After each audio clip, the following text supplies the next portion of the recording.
Généralement, les équipes ne sont pas toujours très motivées pour jouer les matchs de classement. Mais la première mi-temps livrée par les Mozambicains et les Zambiens a démontré tout le contraire, tant les deux équipes se sont lâchées et ont livré une prestation de taille. Dès le début, la rencontre s'est emballée. La Zambie, dépassée dès la première occasion mozambicaine, a réalisé une entame catastrophique en concédant le premier but. Flavio ouvre le score, 1-0 à la 3e minute. Les Zambiens réagissent dans la foulée et égalisent une minute après sur une frappe d'Enoch Chanchebo. 1 but partout.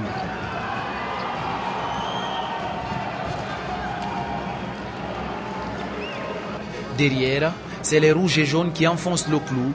Le capitaine Ricardo Mwandane, tout en finesse, donne l'avantage à son équipe. 2-1.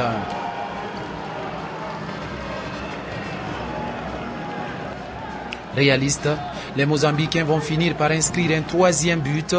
Ricardo Mwandane sert royalement Manuel Francisco, qui d'un plat du pied parfait trompe le gardien zambien pour le 3-1.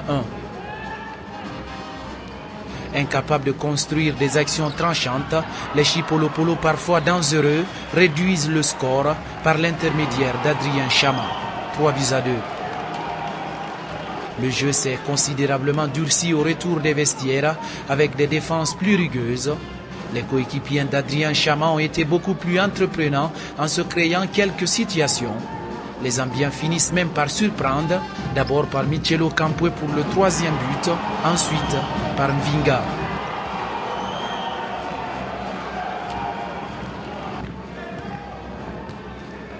La Zambie pensait alors faire le plus dur, mais c'est le Mozambique qui va forcer son destin pour d'abord remonter le retard, avant d'inscrire le 5e but.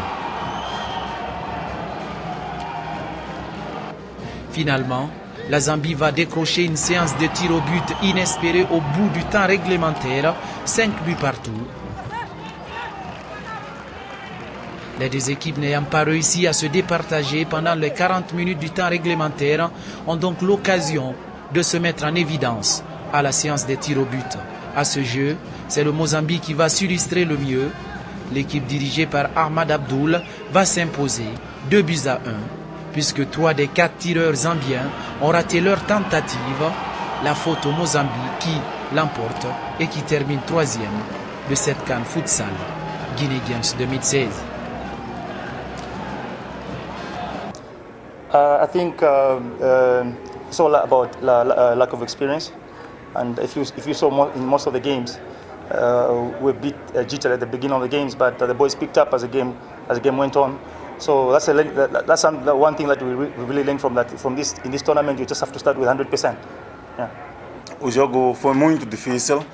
Nós já sabíamos que iríamos encontrar dificuldades dentro do campo, porque a seleção da Zâmbia é uma seleção muito forte fisicamente, é uma seleção que acredita até o fim, leva o jogo até o fim.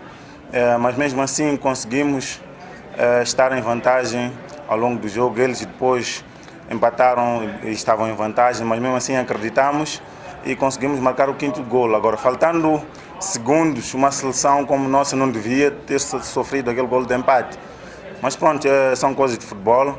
Eles empataram, fomos à lotaria das grandes penalidades e ganhou quem teve sorte. E nós tivemos sorte porque preparamos a lotaria de grande penalidade nos treinos. E o grupo todo está de parabéns.